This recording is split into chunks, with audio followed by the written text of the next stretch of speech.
Assalamualaikum warahmatullahi wabarakatuh. Balik lagi sama gue di sini. Kali ini gue bakal bahas konfigurasi firewall menggunakan Cisco Packet Tracker. Apa sih firewall itu? Firewall merupakan suatu sistem yang dirancang untuk mencegah berbagai serangan yang tidak diinginkan. Firewall bisa dikatakan sebagai pelindung, pengatur, dan pengawas. Contohnya dari komunikasi jaringan privat atau publik. Bisa kita tutup atau kita bendung komunikasi yang diizinkan oleh firewall. Firewall itu sebagai pelindung di mana hak akses dari luar kita bisa mengatur dan mengawasi jalurnya lalu lintas pada jaringan. Tambahkan server untuk mengatur layanan kepada klien. Tambahkan satu switch 2950. Setelah itu tambahkan 2 PC, di mana kedua PC ini akan mengakses layanan dari server. Kemudian konfigurasi kabelnya. Kita sambungkan menggunakan kabel jenis strike. Sambungkan dari server ke switch, dari switch ke PC.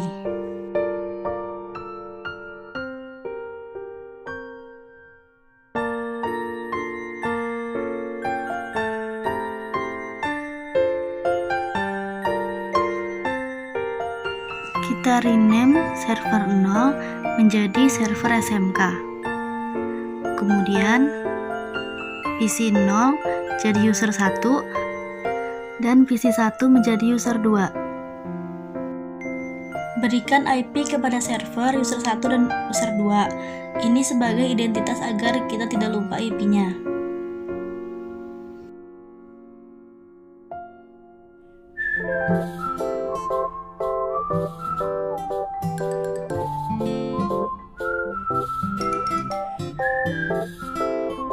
Kemudian pengaturan pada servernya. Yang pertama kita lakukan adalah ke menu service.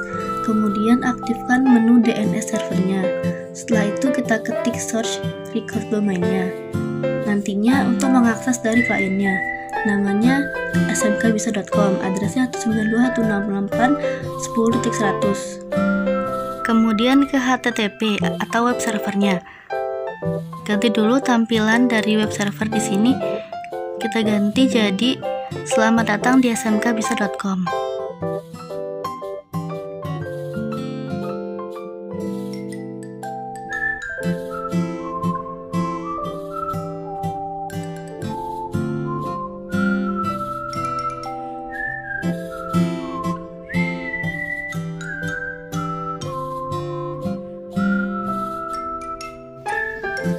Kemudian baru kita konfigurasi IP pada servernya.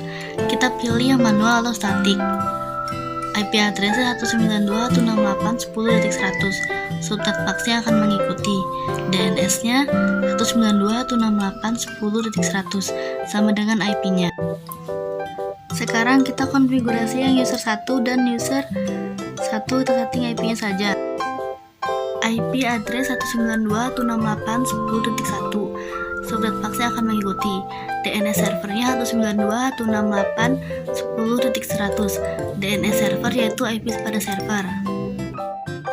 Sekarang kita lakukan konfigurasi user 2. IP addressnya 192.168.10.2. Subnet faxnya akan mengikuti. DNS servernya 192.168.10.100.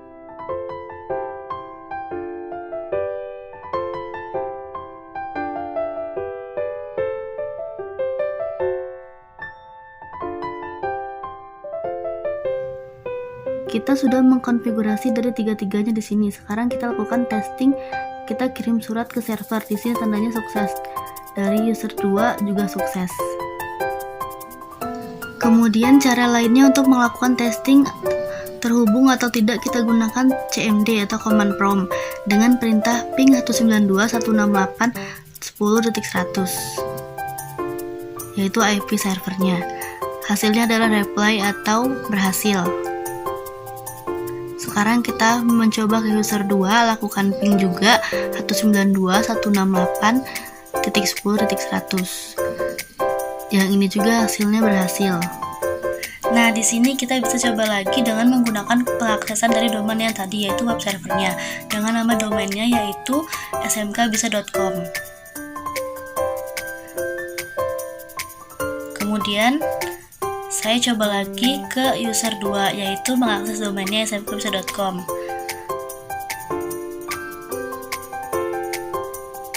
Oke, sudah bisa ya. Oke, tugasnya sekarang yaitu mengeblok IP dari user 2 agar IP user 2 tidak bisa mengakses ke server. Nah, kita bendung dengan yang namanya firewall. Saya berikan identitas berwarna merah, tandanya ini berarti terblok atau tidak bisa mengakses. Kemudian, saya beri warna hijau yang tandanya dia bisa mengakses atau tidak diblok. Di sini saya beri juga tanda blok IP user 2. Nah, baru sekarang kita konfigurasi firewall-nya. Di sini ada yang namanya firewall, kita klik. Kemudian di sini service. Servisnya kita atur menjadi on. Kemudian IP-nya dimasukkan IP yang akan diblok, yaitu user 2. Kemudian di sini ada action-nya, ada allow dan deny. Jadi allow ini disetujui artinya. Tapi kalau mau ngeblok kita pilih yang deny. Kemudian pilih protokolnya IP. Remote-nya kita isi dengan 0.0.0.0. Kemudian add atau tambahkan. Setelah ini kita masukkan user satunya. Kalau user 1 kita izinkan untuk mengakses layanan server. Masukkan IP-nya, IP user 1, kemudian action-nya allow, protokolnya kita pilih IP, remote-nya 0.0.0.0. Lalu klik add. Kemudian kita testing uji coba bahwasannya dari server ini yang hanya bisa mengakses adalah server 1 saja. Masuk ke user 1, kemudian ke menu command prompt, kita ping 192.168.10.100. Hasilnya adalah user 1 masih bisa mengakses. Lalu kita coba mengakses domainnya melalui user 1, yaitu smkbisa.com.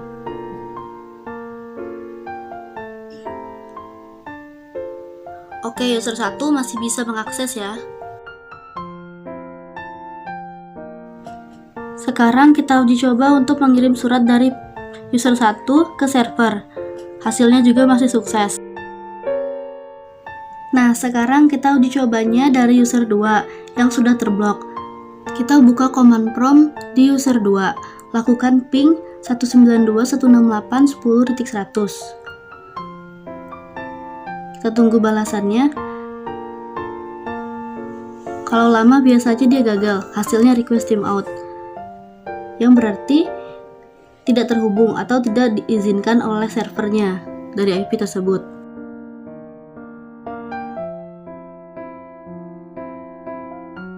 Sekarang kita coba akses domainnya di user 2, yaitu smkbisa.com. Ternyata sama, di sini tidak bisa mengakses. Tandanya adalah dia tidak muncul-muncul.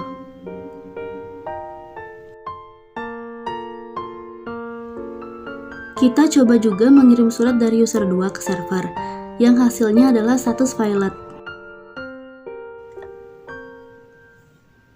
Artinya, di sini sebuah firewall dapat melakukan pengontrolan atau pengendalian dan memutuskan suatu perintah bahwa jaringan ini boleh lewat atau tidak, kemudian perlu dilanjutkan ataupun ditolak.